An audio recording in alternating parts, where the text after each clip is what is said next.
શિવરાત્રી મહાપર્વને લઈ જૂનાગઢ ખાતે ગિરનારની તળેટીમાં મેળાનો પ્રારંભ થઈ જવા પામ્યો છે। ત્યારે શ્રદ્ધાળુઓ તેમના પરિવાર સાથે મેળાનો આનંદ માણવા આવી રહ્યા છે, તો બીજી તરફ નાગા સાધુઓ પણ ધૂણો ધકાવીને બેઠા છે। મોડી રાત સુધી ભાવિક ભક્તોની અવરજવરથી માર્ગ ધમધમતો રહ્યો હતો। ગુજરાત સહિત ભારતભરમાંથી ભાવિક ભક્તો દર્શનાર્થે આવી ભજન તેમજ ભક્તિનો ભરપૂર આનંદ માણ્યો હતો। ત્યારે હજુ 3 દિવસ ચાલનારા મેળામાં લાખો શ્રદ્ધાળુઓ મહાદેવના દર્શને આવશે તેવું માનવામાં આવી રહ્યું છે।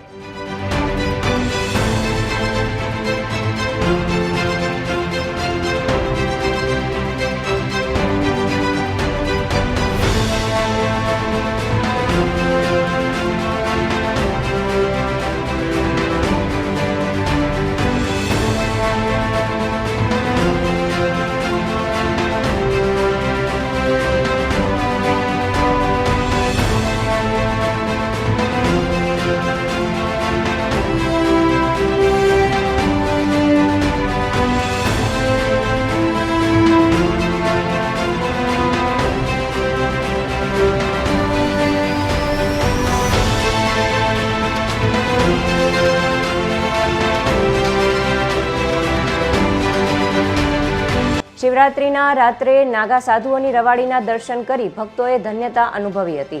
પ્રથમ દિવસે મેળામાં આશરે 1.5 થી 2 લાખ જેટલા શ્રદ્ધાળુઓ ઉમટ્યા હતા। ત્યારે કડકડતી ઠંડી વચ્ચે પણ લોકો બાળકો તેમજ પરિવારજનો સાથે મેળો માણવા પહોંચ્યા હતા। મેળામાં ખાણીપીણીના સ્ટોલ, રમકડાના સ્ટોલ પર લોકોની ભારે ભીડ જોવા મળી હતી, તો બીજી તરફ ભાવિક ભક્તોએ ભવનાથ મહાદેવના દર્શન કરી ધન્યતા અનુભવી હતી। આ વર્ષે તંત્ર દ્વારા પ્લાસ્ટિક પર પ્રતિબંધ ફરમાવવામાં આવ્યો છે, તેમજ મેળામાં ભાવિકોએ પ્લાસ્ટિકની ચીજ વસ્તુઓ ન વાપરવા પણ અપીલ કરી છે। આ મેળો ગુજરાત સહિત વિશ્વભરમાં પ્રસિદ્ધ છે।